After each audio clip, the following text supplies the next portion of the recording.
Hello and welcome back.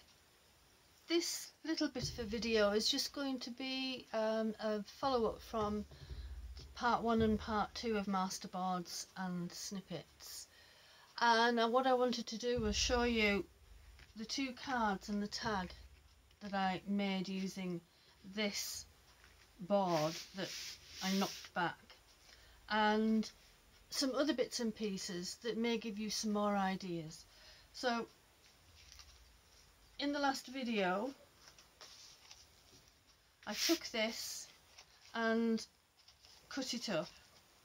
What I forgot to say was I added some extra little bits of stamping just to give a little bit more texture to the background.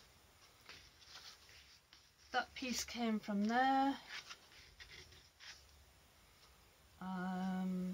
That was next to it, and this piece was here. Remember that when I copy it, I only get an A4 sheet to work with, unless I do it this way, and then I would get all of it. However, going back to the cards, you saw me make my choices for these cards, and you didn't see them actually finished, so I just thought I would let you have a look at them with everything glued down in the place that I wanted it to be. The snippet on the top gives lots of depth. The 3D butterfly and the raised button add to that depth and texture, as well as the lace across the edge there. So that was the first one.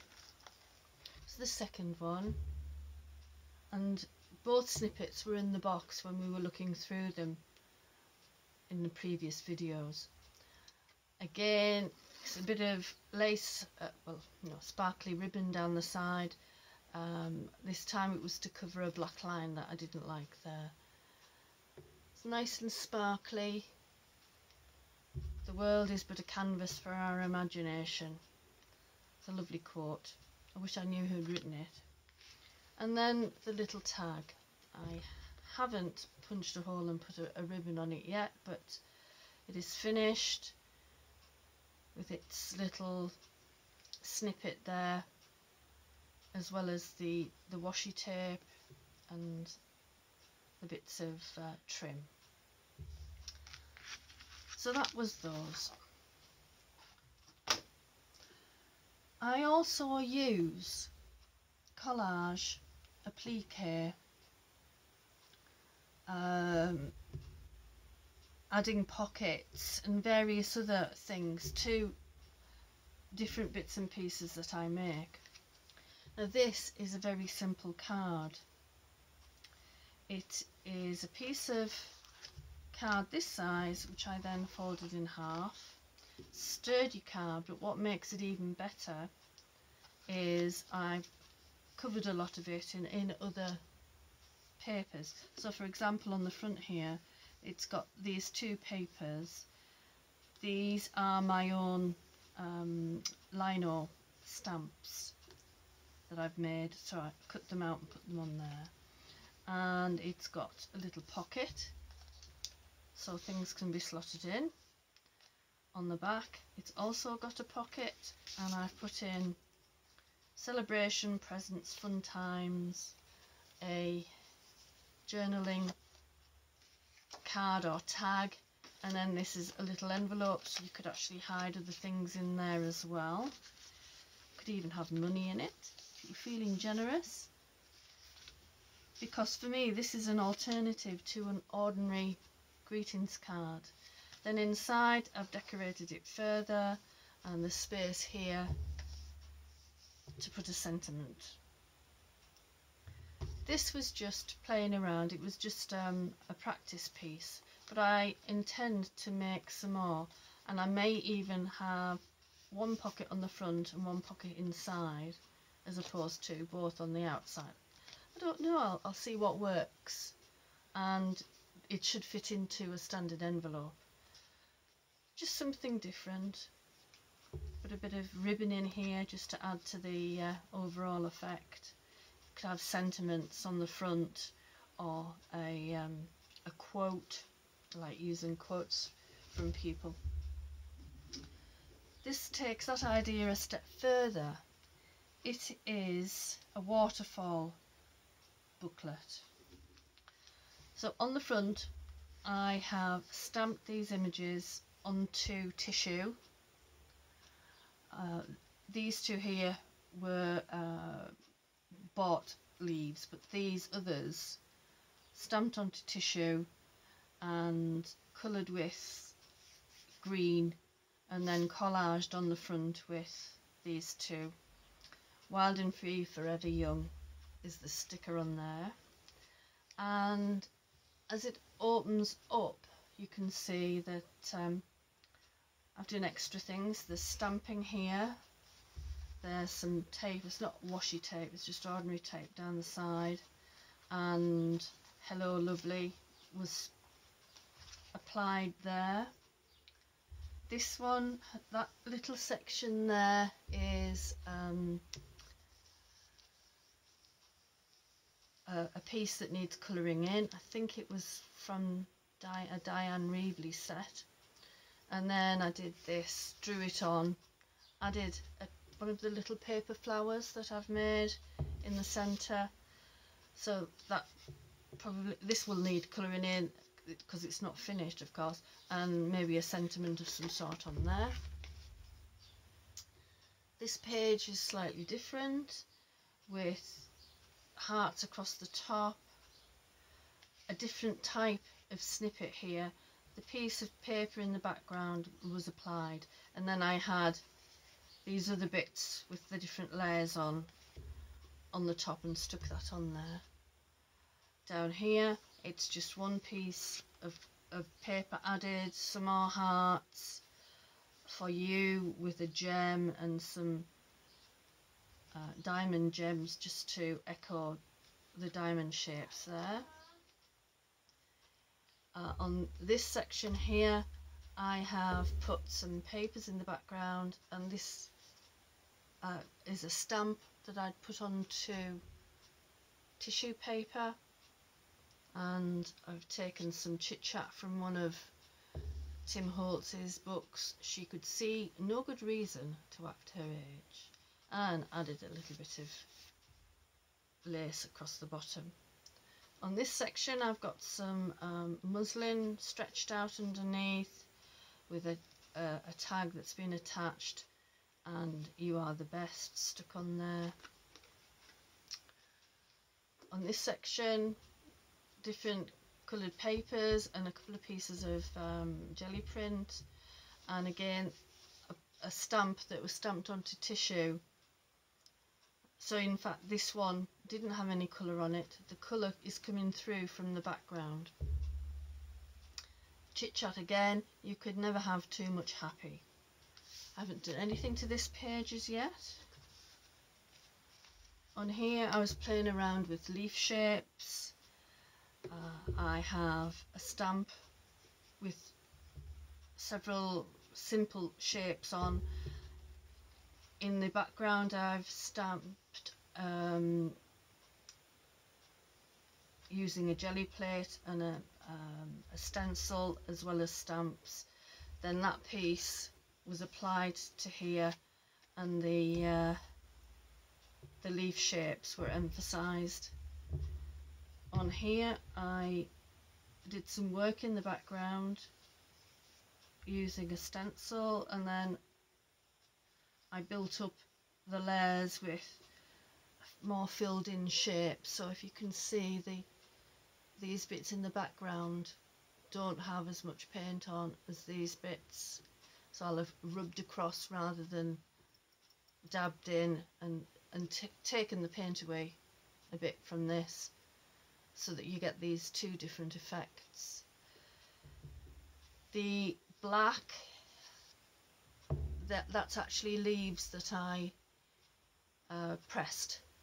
So I took them off a tree last autumn before they fell off, brought them home, let them dry a little bit, and then put them in a flower press, so all of that's had a layer of matte medium over the top just to seal it. Then I've done the flower to make it look like the stalk from the leaves goes up to behind it, and that still needs colouring in. Next page, still on our blues and greens, I've got this again. It was a stamp on tissue, so I put that in, ready to colour, and look to nature. This side needs doing. And then the last two pages, I've played around with some jelly printed papers here and here, and a couple here in the background, and I've got stamps on tissue again, and I need to colour in the dresses, I think, and add something else to those pages. And then of course you've got the back that you can do something with as well. I have these waterfall booklets available in my Made Me shop, and there is a link underneath the video to that, and it's all made up ready. They're different colours. It depends on what papers I have at the time. They're really nice because you've got a small space to work in.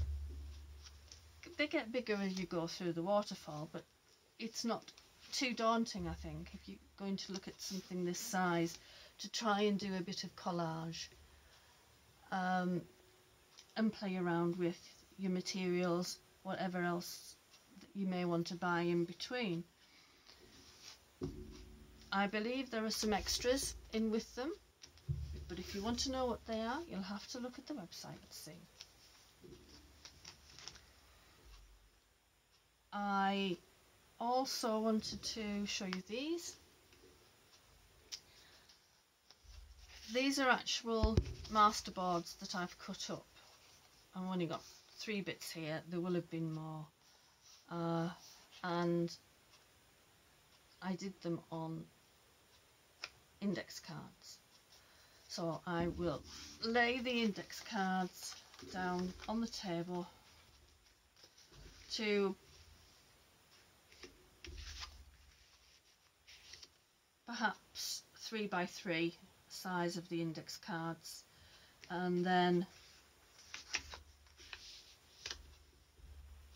stick the papers down overlapping, and you soon know where the dividers are for cutting them up afterwards, just so that you get that little bit of continuity through the pieces.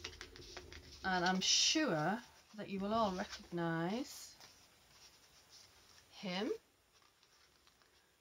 One of the simple patterns from the first video using Applique, and there's no reason why you can't add what you've got for your fabric into what you might want to produce for your card. So I drew round him, cut him out, put him onto the black card and cut round, leaving a border so that he would stand out, but he was cut out from the same paper that is in the background. Just another idea to play with. This is another set of the index cards, but what I've done here is I've copied. Now you can see that there isn't much difference between the two, the original and the photocopy. Obviously when you touch it you know there's a difference because this is flat, but what I'm saying is that if you cut pieces out to the size that you want and you get them to a stage, well, you might want to add a bit more, but it's quite a nice one to keep, then do a copy of it and see what it's like. Alright, it's not as vibrant, but if I then decorate this one, it can be used, and that one can be kept so that I can make some more. You lose this lovely browning of the natural browning of the papers, but you could put that back in. It wouldn't take much. So I wanted to show you those because it's just another idea. Rather than just using a big board as a master board, you can actually use the ones that you cut out as mini master boards, just copying what you want when you want it or need it to finish something off.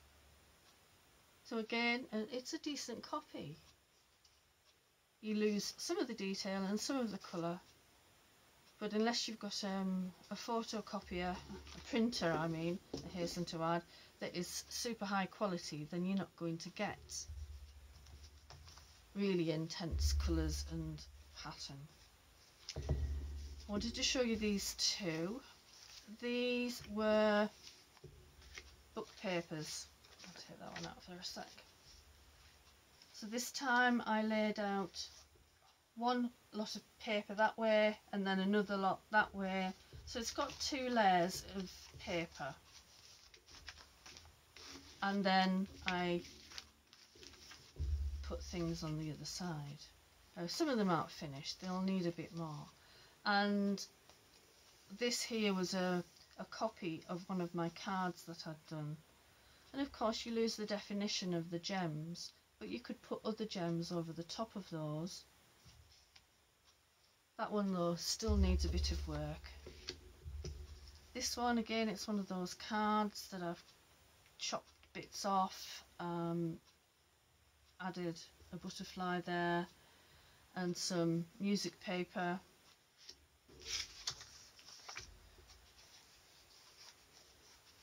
I think this one's probably finished.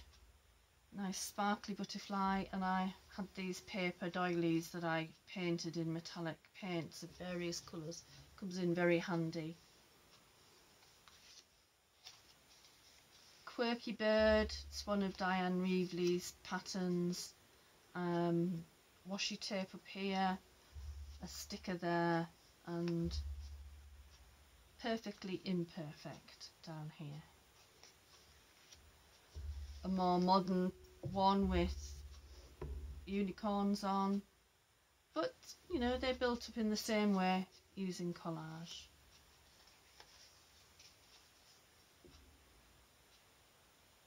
That one I think needs a bit more. I think this one's okay. Maybe some gems on there. And I love this one. It's got a doily in there and one of the fairies, the cut-out fairies that you can get. And I copied that one, and I thought the copy was really, really good. You lose the sparkle from the doily, but you could put that back on if you wanted to. And again, it can be used, perhaps if I was producing several journals that I was going to sell and I wanted to put the same one in, then I could quite easily copy these and put those in. It's my work, I've put it together, and that was the last one of those that I wanted to show you. Keep losing my tablecloth. Right, I wanted to show you some fabric ones as well here. Going back to the fabric and using some stamps. So rather than having a snippet as a focal point, you take a stamp as a focal point. So this one is a favourite of mine. It is very complicated and quite dense, so it looks nice when it's got some background colour, for example on this one. So the fabric that I used was already dyed with green, a couple of different colours of green ink or paint, and that's all it needs really, is just a little bit to change the colour. I've used one of my rosettes here. This one's got silk fabric and the music ribbon. some lacy trim there and metallic trim, together with a cream flower at the top. Two modern fabrics here with a bit of trim there and 3 gold buttons sewn on, a little bit of glitter along the bottom here as well. And I did those as a collection of about half a dozen, and this is my last one now. But I really like that, and I like the way that this adds to the overall effect. I quite like having the 3 sections to a page. The eye is drawn to odd numbers, and it will look around the page to follow a pattern.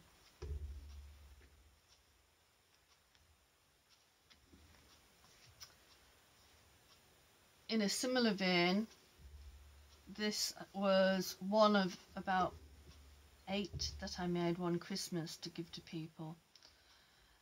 This is a stamp here, very densely painted.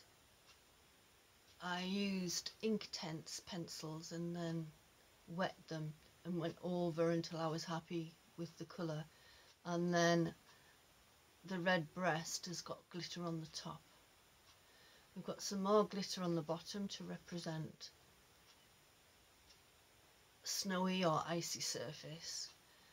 This is a ribbon, broad ribbon with wire at either side for wrapping, but I thought it looked lovely because it picks the glitter from that side up as well. And this is a ribbon that I bought at the Knitting and Stitching show one year.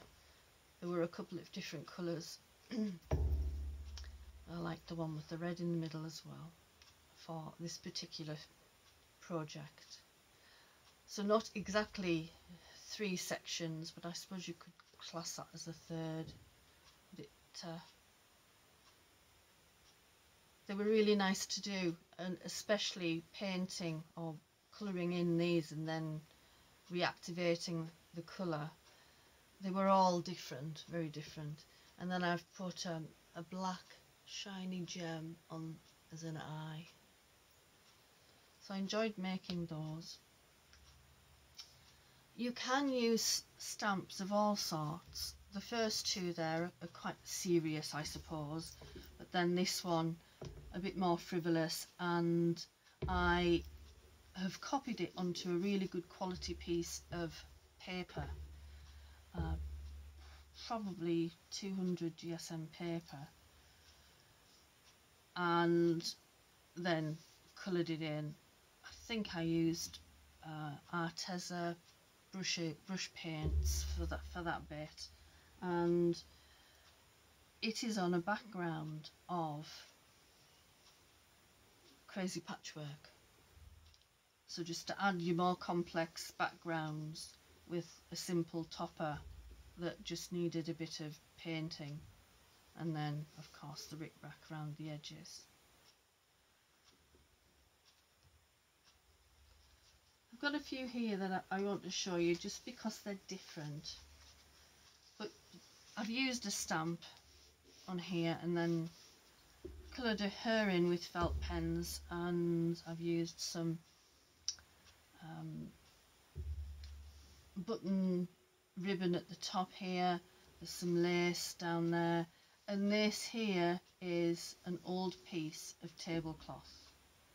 So I've got the old with the new, the new, the new. I'm not sure about this here, but it's not brand new. I've had that a long time. Not finished, it's still got the pen round the edge waiting to be ironed, but I had to go painting. Oh, I had to go copying these, and didn't come out so well. So this obviously isn't a good one to reproduce, but a nice frivolous one. And I like the fact that I've got reusing the old tablecloth, giving it a new purpose. Repurposing is a good word. This one also uses a stamp in the centre as your focal point or your topper, but then there's a lot going on around it, and it's a combination of paper and fabric and lace and hand stitch. And if you can read that at the top, it says Prit. So what I did was I used a little bit of Prit stick just to hold things in place, then did the hand stitching over the top. It's very difficult to get pieces this size into any sort of a frame, so whenever I do one, it's always just loose and by hand or machine, usually with pins holding it together.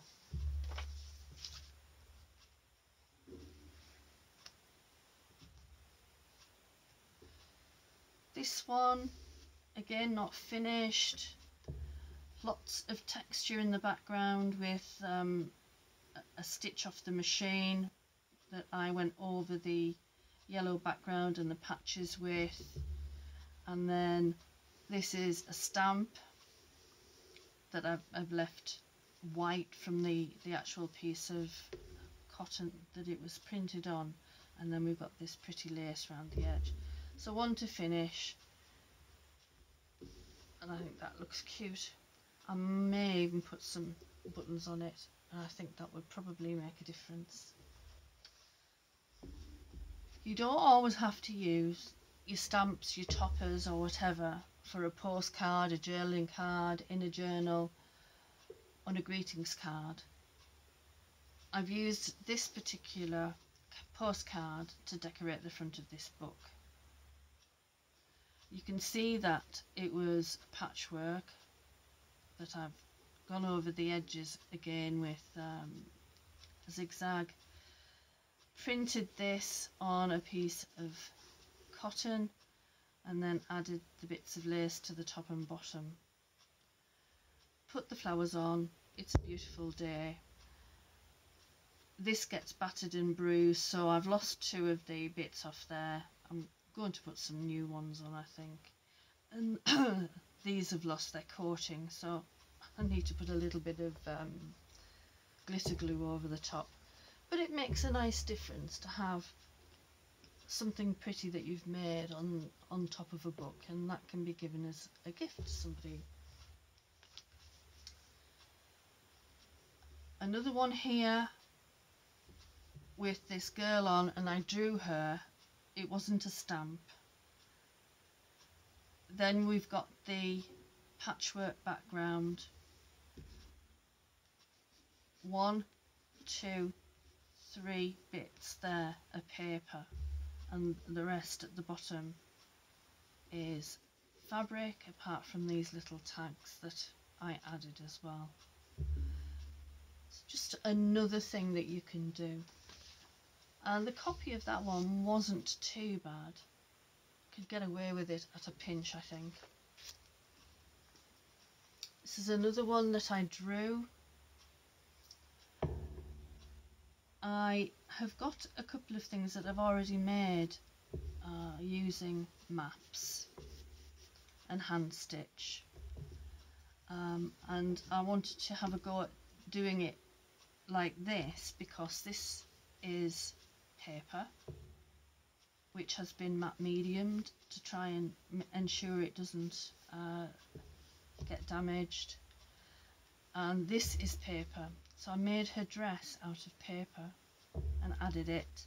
Again, it's had matte medium over it to ensure that it doesn't get damaged or rip or what have you.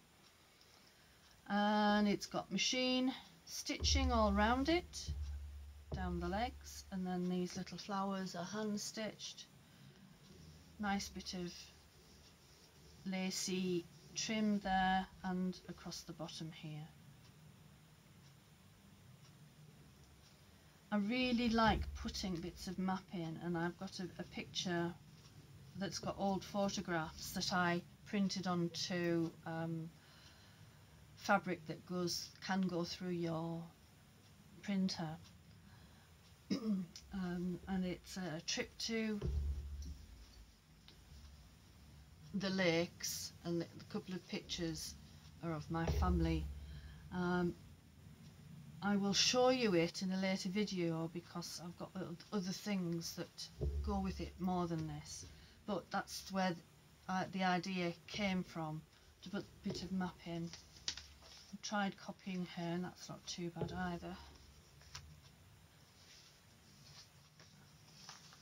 This is a piece with paper. This here and here is a linen fabric that I've put on a fancy stitch from the sewing machine. It's got this nice silky lace in the middle, and I've drawn the two cats on there, images that I saw on the computer. And then I had these little buttons with a hoop on the back, so I brought the hoop off and they're actually stuck on there. So I thought that was quite quirky. The papers had a coat of matte medium to ensure that it doesn't get damaged and the stitching doesn't come out, which is another reason for doing it.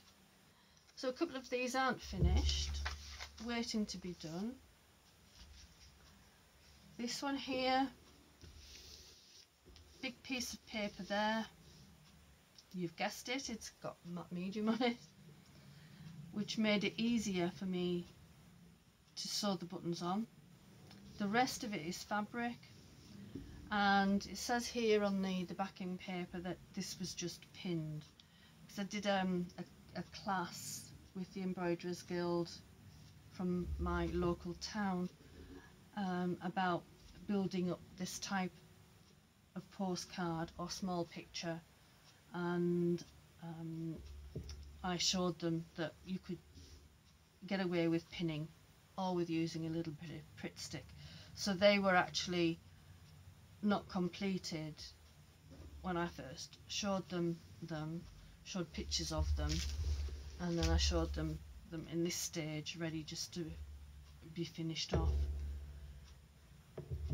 Hand stitched here all around. There's no machine stitching on that one, but it'll do, it'll stay together. It's well stitched in places, as you can see on the back, and the copy came out okay for that one. This one is very different. If you remember, I showed you some card that I'd pieced together like patchwork. Well, I did it with these too.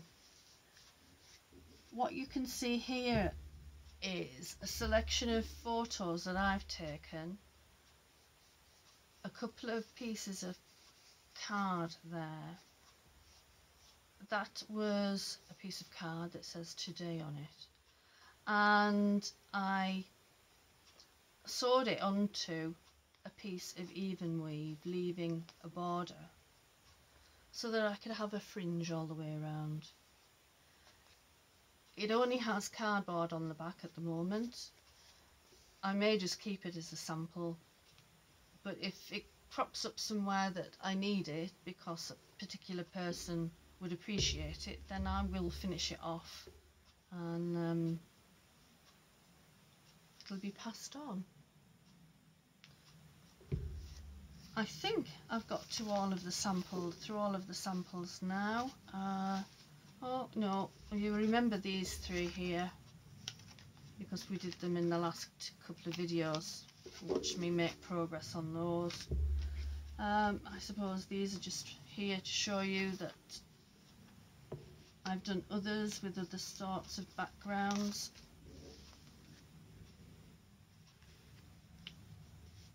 So going for a pink phase, going for a cream neutral phase, and then they've both got snippets. Very different cards, but I like both of them. Just to be on here, creative on there, and that's craft card, and that's was a piece of gold card. Doesn't matter what you put these on. And then there are 3 here. Oh, that's the photo of, there's only 2 here. That's the photo from Creative, and I think that worked okay, so I'll be able to use those, I think. Then these 2 in the background there. I did actually show you this masterboard in one of the earlier videos, and obviously it has been copied. And on this one there's just the lace, there's a clear sticker here, and then the quote there, which is made as the focal point because of the black makes it stand out more. You've got your 3 buttons there that were already on the background, so I think that works well. And did a similar thing with this one, but it was a rectangle with black round. There's a sticker going over here, and then some gems at the top. Lots of ways that you can get some fantastic results, and some of these things are free on the internet. You've just got to have a look around. If they're out of copyright, you can use them, and some people say that you can use their things, and to be quite honest, some digital downloads don't cost very much. Others do, depends who you are looking at, but I can talk about that another time. Some of them say that you can use them as many times as you want, and they'll give you a top figure of about 250 or something for your own personal use, but you can't pass that image on to anybody else for them to use, basically. And having a few digital downloads or finding sites that offer them copyright free.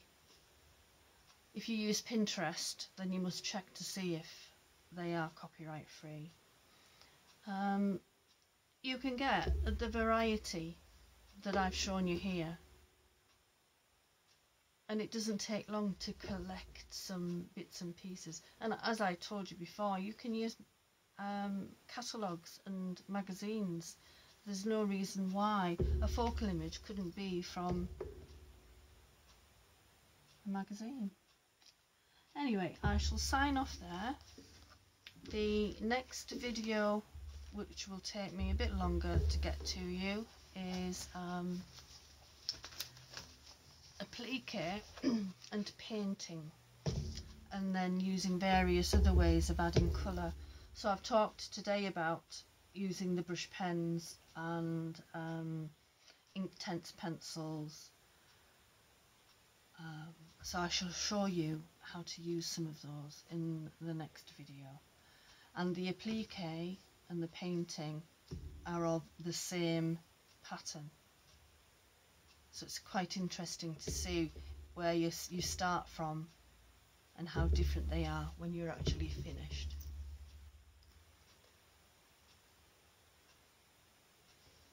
Cheerio. Bye.